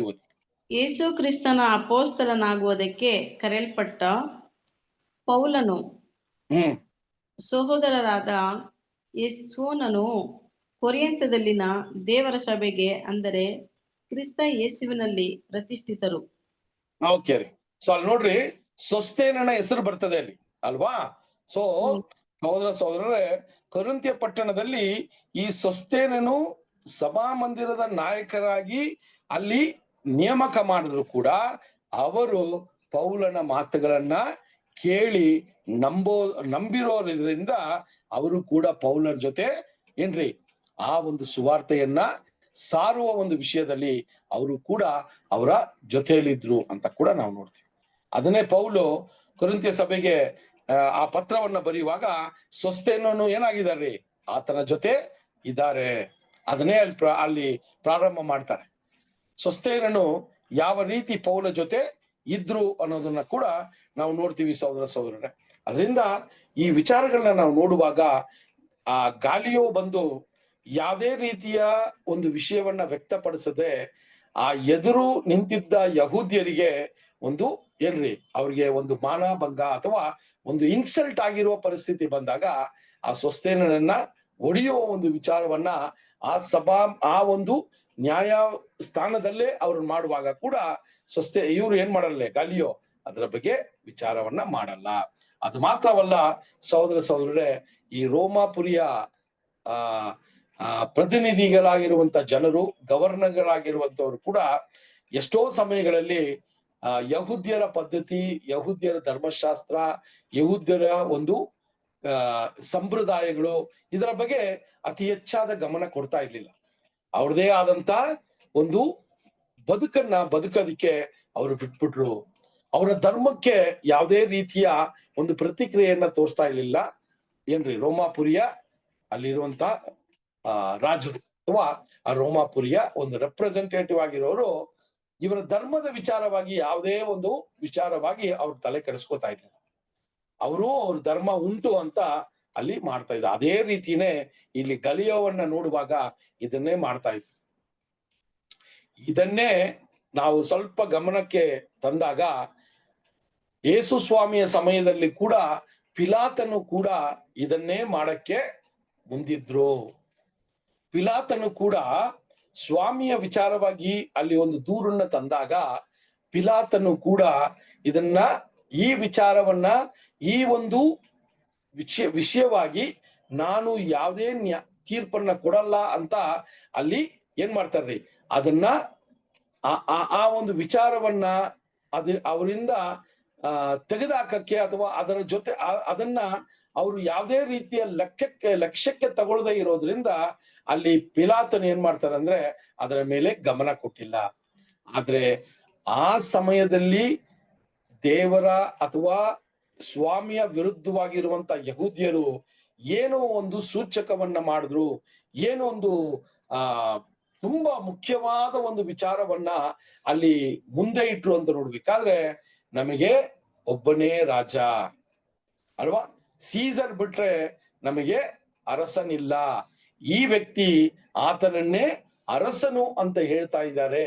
ನೀವು ಒಂದು ವೇಳೆ ಇವರನ್ನ ನೀವು ಬಿಡುಗಡೆ ಮಾಡಿಬಿಟ್ರೆ ನಾವು ಸೀಸರ್ ಹತ್ರ ಈ ವಿಚಾರಗಳನ್ನ ಹೇಳ್ತೀವಿ ಅನ್ನೋದನ್ನ ಒಂದು ಭಯವನ್ನ ಉಂಟು ಮಾಡಿಸೋದು. ಅದಕ್ಕೋಸ್ಕರನೇ ಪಿಲಾತನ್ ಏನ್ ಮಾಡ್ಬಿಟ್ರಿ, ಭಯ ಪಟ್ಕೊಂಡು ಅವರು ಅವ್ರು ಕೈ ತೊಳೆದು ಈ ವಿಚಾರದಲ್ಲಿ ನಾನು ಯಾವುದೇ ರೀತಿಯ ನಿರ್ಧಾರವನ್ನ ತಗೊಳ್ಳಲ್ಲ ಅನ್ನುವ ಒಂದು ವಿಚಾರವನ್ನ ಅವ್ರು ಹೇಳಿ ಅಲ್ಲಿ ಏನ್ ಮಾಡ್ತಾರೆ, ಅವ್ರು ಎಸ್ಕೇಪ್ ಆಗ್ಬಿಡ್ತಾರೆ ಅಂತ ನೋಡ್ತೀವಿ. ಸೊ ಇಷ್ಟು ವಿಚಾರಗಳನ್ನ ನಾವು ಕೊರಿಂಥ್ಯ ಸಭೆಯಲ್ಲಿ ನಡೆದಂತ ಒಂದು ಕಾರ್ಯಗಳನ್ನ ನಾವು ನೋಡಿದ್ವಿ ಸಹೋದರ. ಸೊ ಇದು ಈ ಕೊರಿಂಥ್ಯ ಸಭೆಯಲ್ಲಿ ನೋಡುವಾಗ ಪೌಲನು ಹತ್ತತ್ರ 1.5 ವರ್ಷ ಅಲ್ಲಿ ಇದ್ರು. ಆ 1.5 ವರ್ಷದಲ್ಲಿ ಅನೇಕ ಸತ್ಯದ ವಿಚಾರಗಳು, ಸುವಾರ್ತೆಯ ವಿಚಾರಗಳು, ಅಲ್ಲಿ ಯಾರು ದೇವರು ಆರಿಸಿಕೊಳ್ಳುವ ಜನರಿಗೆ ಆ ಸುವಾರ್ತೆಯನ್ನ ಕೊಟ್ರು. ಸ್ವಾಮಿ ದರ್ಶನದಲ್ಲಿ ಹೇಳಿದಂಗೆ ಅನೇಕರು ಈ ಪಟ್ಟಣದಲ್ಲಿ ಇದ್ದಾರೆ ಅಂತ ಹೇಳುವಾಗ ದೇವರ ಸಂಕಲ್ಪವು, ದೇವರ ಯೋಜನೆಯು ಅಲ್ಲಿ ಇತ್ತು. ಆ ಯೋಜನೆಯ ಪ್ರಕಾರ ಪೌಲನು ಕುಲಂಕುಷವಾಗಿ 1.5 ವರ್ಷ ಕಾಲ ಇದ್ದು ಅಲ್ಲಿಂದ ಅವರು ಪಯಣವನ್ನ ಅವರು ಏನ್ ಮಾಡಿದ್ರಂತೆ, ಅವರು ನೆಕ್ಸ್ಟ್ ಅವ್ರ ಪಯಣವನ್ನ ಸಾರಿದ್ರು ಅಂತ ಕೂಡ ನಾವು ನೋಡ್ತೀವಿ. ಆ ಪಯಣದಲ್ಲಿ ನೆಕ್ಸ್ಟ್ ಎಲ್ಲಿ ಬಂದ್ರು ಅಂತ ನೋಡ್ಬೇಕಾದ್ರೆ ಸಹೋದರರೇ ಎಫೇಸಿಯಾ ಪಟ್ಟಣಕ್ಕೆ ಬಂದ್ರು ಅಲ್ವಾ. ಎಫೇಷಿಯಸ್ ಇದು ಕೂಡ ಗೊತ್ತು ನಮ್ಗೆ ಅಲ್ವಾ. ನಾವು ತುಂಬಾ ಪ್ರಬಲವಾಗಿರುವಂತ ಸಭೆಗಳು ನಮಗೆ ಆಗ್ಲೇ ನೋಡಿದ್ವಿ. ನಾವು ಥೆಸಲೋನಿಕಾ ನೋಡಿದ್ದೀವಿ, ಬೇರಿಯಾ ನೋಡಿದ್ದೀವಿ ಅಲ್ವಾ. ಸೊ ಅಲ್ಲಿ ನಾವು ನೋಡಿದಂತ ಪಟ್ಟಣಗಳು ಒಂದಷ್ಟು ಪಟ್ಟಣಗಳ ವಿಚಾರವಾಗಿ ನೋಡ್ಬೇಕಾದ್ರೆ ಪೌಲನು ಆ ಪಟ್ಟಣಗಳಲ್ಲಿ ಏನ್ರಿ ಸ್ಥಾಪನೆ ಆಗಿರುವಂತ ಸಭೆಗಳಿಗೆ ಅವರು ಸಮಯ ಇದ್ದಾಗ ಅಥವಾ ಆ ಒಂದು ಸಭೆಯಲ್ಲಿ ಯಾವ್ದಾದ್ರು ಒಂದು ಕೊರತೆ ಕಂಡಾಗ ಅವರಿಗೆ ಪತ್ರವನ್ನ ಬರೆಯುವಂತ ಒಂದು ಪದ್ಧತಿಯನ್ನ ಇಟ್ಕೊಂಡಿದ್ರು. ಯಾಕಂದ್ರೆ ಆ ಕಾಲ ಸಮಯದಲ್ಲಿ ಬೇರೆ ಯಾವುದೇ ರೀತಿಯ ಒಂದು ಕಮ್ಯುನಿಕೇಶನ್ ಇರ್ಲಿಲ್ಲ. ಅದರಿಂದ ಪತ್ರಗಳ ಮೂಲಕನೇ ಈ ವಿಚಾರಗಳು ಆಗ್ಬೇಕಾಗಿತ್ತು. ಸೊ ಹಂಗಿರುವಾಗ ಸಹೋದರರೇ ಈಗ ಅವರು ಎಲ್ಲಿ ಬರ್ತಾರೆ ಅಂತ ನೋಡ್ಬೇಕಾದ್ರೆ ಆ ವಚನವನ್ನ ನೋಡಿ ನಾವು ಈ ದಿನದ ಪಾಠವನ್ನ ನಾವು ಮುಗಿಸೋಣ. ದೇವರ ಚಿತ್ತ ಇದ್ರೆ ಬರುವಂತ ಪಟ್ಟಣದ ವಿಚಾರವಾಗಿ ನಾವು ಬರುವಂತ ವಾರ ಕೂಡ ನೋಡೋಣ. ಅಪೊಸ್ತಲರ ಕಾರ್ಯಗಳು 18ನೇ ಅಧ್ಯಾಯ 18 ಮತ್ತು 19 ವಚನಗಳನ್ನ ನೋಡೋಣ. 18 ಮತ್ತು 19 ವಚನಗಳನ್ನ ನೋಡೋಣ. ಪೌಲನು ಇನ್ನು ಅನೇಕ ದಿವಸ ಅಲ್ಲಿದ್ದ ಮೇಲೆ ಸಹೋದರರಿಂದ ಅಪ್ಪಣೆ ತೆಗೆದುಕೊಂಡು ತನಗೆ ದೀಕ್ಷೆ ಇದ್ದದ್ದರಿಂದ ಕೆಂಕ್ರೆಯದಲ್ಲಿ ಕ್ಷೌರ ಮಾಡಿಸಿಕೊಂಡು ಹಡಗನ್ನು ಹತ್ತಿ ಸಿರಿಯಕ್ಕೆ ಹೊರಟನು. ಪ್ರಿಸ್ಸಿಲ್ಲಳು ಅಕ್ವಿಲನು ಅವನ ಸಂಗಡ ಹೊರಟರು. ನೆಕ್ಸ್ಟ್ ವರ್ಸ್ ಓದಿ ಸರ್. ಎಫೆಸಕ್ಕೆ ಬಂದಾಗ ಅವರನ್ನು ಅಲ್ಲೇ ಬಿಟ್ಟನು. ತಾನು ಸಭಾಮಂದಿರದೊಳಗೆ ಹೋಗಿ ಯಹೂದ್ಯರ ಸಂಗಡ ವಾದಿಸಿದನು. ಓಕೆ, ಸೊ ಇಲ್ಲಿ ನಾವು ಏನ್ ನೋಡ್ತೀವಿ ಅಂದ್ರೆ ಅಲ್ಲಿ ಅನೇಕ ಕಾಲ ಸಮಯ ಇದ್ದು ಅವರು ಆ ಒಂದು ಸಹೋದರರ ಅಪ್ಪಣೆಯನ್ನ ಪಡ್ಕೊಂಡು ಅವರು ಕೊರಿಂಥಿಯ ಸಭೆಯಿಂದ ಈಗ ಸಿರಿಯಾ ದೇಶದಲ್ಲಿರುವಂತ ಎಫೆಸು ಪಟ್ಟಣಕ್ಕೆ ಬರುವಂತ ಒಂದು ವಿಷಯವನ್ನ ಮಾಡ್ತಾರೆ ಅಲ್ವಾ. ಅಲ್ಲಿ ಮಾಡುವಾಗ ಆತನ ಜೊತೆ ಅಕ್ವಿಲ ಮತ್ತೆ ಪ್ರಿಸಿಲ ಅವರ ಸಂಗಡ ಎಫೆಸು ಪಟ್ಟಣಕ್ಕೆ ಬಂದ್ರು ಅಂತ ನಾವು ನೋಡ್ತೀವಿ. ಅದರಲ್ಲಿ ಒಂದು ಮುಖ್ಯವಾದ ವಿಚಾರವನ್ನ ಏನ್ ನೋಡ್ತೀವಿ ಅಂದ್ರೆ ಅವರು ಆ ಎಫೆಸು ಪಟ್ಟಣಕ್ಕೆ ಬರುವುದಕ್ಕೆ ಮುಂಚೆ ಅವರು ಒಂದು ಜಾಗವನ್ನ ಅವರು ಭೇಟಿಯಾಗಿ ಅಲ್ಲಿ ಅವರು ತಲೆಯನ್ನ ಚೌರ ಮಾಡಿಕೊಂಡು ಅಲ್ಲಿಂದ ಎಫೆಸಿಗೆ ಬಂದ್ರು ಅನ್ನೋದನ್ನ ನಾವು ಓದ್ತೀವಿ. ಸೊ ಇದರ ವಿಚಾರವಾಗಿ ಬರುವಂತ ವಾರದಲ್ಲಿ ಈ ಪೌಲನು ಈ ಒಂದು ತಲೆಯನ್ನ ಚೌರ ಮಾಡಿರುವ ಒಂದು ವಿಷಯ ಏನಕ್ಕೆ ಇದ್ದಿರ್ಬೋದು ಅಂತ ನಾವು ನೋಡೋಣ. ಈ ಒಂದು ವಿಚಾರವಾಗಿ ಏನೆಲ್ಲ ನಾವು ಸತ್ಯವೇದದ ವಿಚಾರದಲ್ಲಿ ಅಥವಾ ಅಲ್ಲಿ ಇರುವಂತ ಹಿಸ್ಟ್ರಿಯಲ್ಲಿ ಏನಕ್ಕೆ ಪೌಲನು ಕ್ರಿಸ್ತನ ಒಂದು ಶಿಷ್ಯನಾಗಿ ಅಥವಾ ಅಪೋಸ್ತಲನಾಗಿ ಆದ್ರೂ ಕೂಡ ಇಲ್ಲಿ ನ್ಯಾಯಶಾಸ್ತ್ರಕ್ಕೆ ಅನುಗುಣವಾಗಿರುವಂತ ಒಂದು ಒಂದು ಓವು ಮಾಡಿದ್ರು, ಆ ಒಂದು ನಿರ್ಧಾರವನ್ನ ತಗೊಂಡಿರೋದ್ರಿಂದ ಅವರು ತಲೆಯನ್ನ ಚೌರ ಮಾಡಿದ್ರು ಅನ್ನೋದನ್ನ ನಾವು ನೋಡ್ತೀವಿ. ಸೊ ಇದರ ವಿಚಾರವಾಗಿ ಸತ್ಯವೇದದಲ್ಲಿ ಯಾವ ರೀತಿ ಏನಕ್ಕೋಸ್ಕರ ಪೌಲನು ಇದನ್ನ ಮಾಡಿದ್ರು, ಇದಾದ ನಂತರ ಎಫೆಸುವಲ್ಲಿ ನಡೆದಂತ ಒಂದು ವಿಚಾರಗಳು ಏನು ಅಂತ ಕೂಡ ನಾವು ಕುಲಂಕುಷವಾಗಿ ಬರುವ ವಾರದಲ್ಲಿ ಈ ವಿಚಾರವನ್ನ ನೋಡೋಣ. ಸೊ ಅಪೊಸ್ತಲರ ಕಾರ್ಯಗಳು 18ನೇ ಅಧ್ಯಾಯ 7ನೇ ವಚನದಿಂದ ಈ ದಿನದ ಪಾಠವನ್ನ ಪ್ರಾರಂಭ ಮಾಡಿದ್ವಿ. ಅಪೊಸ್ತಲರ ಕಾರ್ಯಗಳು 18ನೇ ಅಧ್ಯಾಯ 17ನೇ ವಚನ ತನಕ ಇವತ್ತು ಈ ಪಾಠವನ್ನ ನೋಡಿದ್ವಿ. ಇದರ ಸಾರಾಂಶ ನಮಗೆ ತುಂಬಾ ಕ್ಲಿಯರ್ ಆಗಿ ಗೊತ್ತಿದೆ. ಪೌಲನು ಕೊರಿಂಥಿಯ ಪಟ್ಟಣಕ್ಕೆ ಬಂದ ನಂತರ ಅಕ್ವಿಲ ಪ್ರಿಸಿಲಾನ್ನ ಭೇಟಿ ಆಗ್ತಾರೆ. ಅವರ ಮೂಲಕ ಅಲ್ಲಿ ಸುವಾರ್ತೆಯ ವಿಷಯಗಳನ್ನ ಮಾಡ್ತಾರೆ. ಅದಾದ ನಂತರ ಸಭಾ ಮಂದಿರಕ್ಕೆ ಬರ್ತಾರೆ. ಸಭಾಮಂದಿರದಲ್ಲಿ ಏನ್ರಿ ಸಾಕ್ಷಿಯನ್ನ ಹೇಳಿ ಅಲ್ಲಿ ಯಹೂದ್ಯರ ಜೊತೆ ವಾದ ವಿವಾದಗಳನ್ನ ಮಾಡಿ ರಾಜ್ಯದ ಬಗ್ಗೆ ಮಾತಾಡ್ತಾರೆ. ಅಲ್ಲಿ ಅವರಿಗೆ ಅಲ್ಲಿ ಅವರಿಗೆ ವಿರುದ್ಧವಾಗಿ ಒಂದು ವಿಷಯ ನಡೀತದೆ. ಆ ಒಂದು ಸಭಾಮಂದಿರದಲ್ಲಿ ಅವರಿಗೆ ಜಾಗ ಕೊಡದೇ ಇರುವಂತ ಪರಿಸ್ಥಿತಿ ಬರ್ತದೆ. ಆಗ ಸಭಾಮಂದಿರದ ಪಕ್ಕದಲ್ಲಿ ಇರುವಂತ ಸಹೋದರನ ಮನೆಗೆ ಹೋಗಿ ಅಲ್ಲಿ ಅವರು ಸ್ವಾರ್ಥೆಯನ್ನ ಸಾರುವ ವಿಷಯನ್ನ ಮಾಡ್ತಾರೆ. ಅಲ್ಲಿ ಸಭಾಮಂದಿರದ ನಾಯಕ ಅವರ ಕುಟುಂಬದ ಸಮೇತ ಅವರು ಕ್ರಿಸ್ತನನ್ನ ಸ್ವೀಕಾರ ಮಾಡಿದ್ರು ಅಂತ ನೋಡ್ತೀವಿ. ಅದಾದ ನಂತರ ಎಲ್ಲದಕ್ಕಿಂತ ಮುಖ್ಯವಾಗಿ ಕೊರಿಂಥ್ಯ ಪಟ್ಟಣದಲ್ಲಿ ಕರ್ತನಾದ ಯೇಸು ಕ್ರಿಸ್ತನು ಆತನಿಗೆ ಆ ಒಂದು ದರ್ಶನದಲ್ಲಿ ಆತನನ್ನ ಬಲಪಡಿಸಿ ಇನ್ನೂ ಒಂದಷ್ಟು ಕಾಲ ಕೊರಿಂಥ್ಯ ಪಟ್ಟಣದಲ್ಲಿದ್ದು ಆ ಸಭೆಯನ್ನ ಸ್ಥಾಪನೆ ಮಾಡಬೇಕು ಅನ್ನೋದನ್ನ ದೇವರ ಚಿತ್ತವಾಗಿರೋದ್ರಿಂದ ಅದನ್ನ ಮಾಡ್ಕೊ ಬಂದಾಗ ಅದನ್ನ ಅಲ್ಲಿ ಪೌಲು ಅನೇಕ ದಿನಗಳು ಇದ್ದಿರೋದ್ರಿಂದ ಅಲ್ಲಿ ಅವರ ವಿರುದ್ಧವಾಗಿರುವಂತ ಯಹೂದ್ಯರಿಗೆ ಅಲ್ಲಿ ಸಂಕಷ್ಟವು ಉಂಟಾಗಿರೋದ್ರಿಂದ ಆ ಗಲಿಯೋ ಅನ್ನುವ ಒಂದು ರೋಮಾಪುರಿಯ ಒಂದು ಗವರ್ನರ್ ಹತ್ರ ಕರ್ಕೊಂಡ್ ಬಂದಾಗ ಆತನು ಯಾವುದೇ ರೀತಿಯ ಒಂದು ನ್ಯಾಯವನ್ನ ಅಥವಾ ನ್ಯಾಯ ವಿಚಾರಣವನ್ನ ಮಾಡದೆ ಅಲ್ಲಿ ತೀರ್ಪನ್ನ ಕೊಡದೆ ಅಲ್ಲಿ ಬಿಡೋದನ್ನ ನೋಡ್ತೀವಿ. ಸೊ ಅದಾದ ನಂತರ ಅಲ್ಲಿ ಪೌಲು ಇನ್ನೂ ಅನೇಕ ಕಾಲ ಸಮಯದ ಅಲ್ಲಿ ಇದ್ದು ಈಗ ಎಫೆಸಿಯ ಪಟ್ಟಣಕ್ಕೆ ಬರ್ತಾರೆ. ಸೊ ಇದನ್ನ ನಾವು ಬರುವ ವಾರದಲ್ಲಿ ಈ ಎಫೆಸಿಯ ಪಟ್ಟಣಕ್ಕೆ ಬಂದಾಗ ಪೌಲನು ಈ ಒಂದು ತಲೆ ಚೌರ ಮಾಡುವಂತ ವಿಚಾರಗಳು ಏನಕ್ಕೋಸ್ಕರ ಇದನ್ನ ಮಾಡಿರ್ಬೋದು ಅಂತ ಕೂಡ ನಮಗೆ ಸ್ಪಷ್ಟವಾದ ಒಂದು ಮಾಹಿತಿ ಅಲ್ಲಿ ಇಲ್ಲದೆ ಇದ್ರು ಕೂಡ ಆ ಹಿನ್ನೆಲೆಗಳನ್ನ ಸ್ವಲ್ಪ ನೋಡಿ ಒಂದು ವೇಳೆ ಇದಕ್ಕೋಸ್ಕರ ಇರಬಹುದು ಅಂತ ಕೂಡ ನಾವು ಪರಿಗಣಿಸಬಹುದು. ಸೊ ದೇವರು ಈ ವಾಕ್ಯಗಳನ್ನ ಆಶೀರ್ವದಿಸ್ಲಿ. ಈ ದಿನದಲ್ಲೂ ಕೂಡ ಈ ಒಂದು ಕೂಟವನ್ನ ಮುಗಿಸುವ ರೀತಿಯಲ್ಲಿ ನಮ್ಮ ಮಧ್ಯದಲ್ಲಿರುವ ರವಿ ಸಹೋದರರು ಪ್ರಾರ್ಥನೆಯ ಮೂಲಕ ಈ ಕೂಟವನ್ನ ಮುಕ್ತಾಯಗೊಳ್ಳೋದಕ್ಕೆ ಒಂದು ಪ್ರಾರ್ಥನೆಯನ್ನ ಮಾಡೋದಕ್ಕೆ ಕೇಳ್ಕೊತೀನಿ. ಸಹೋದರ ರವಿ.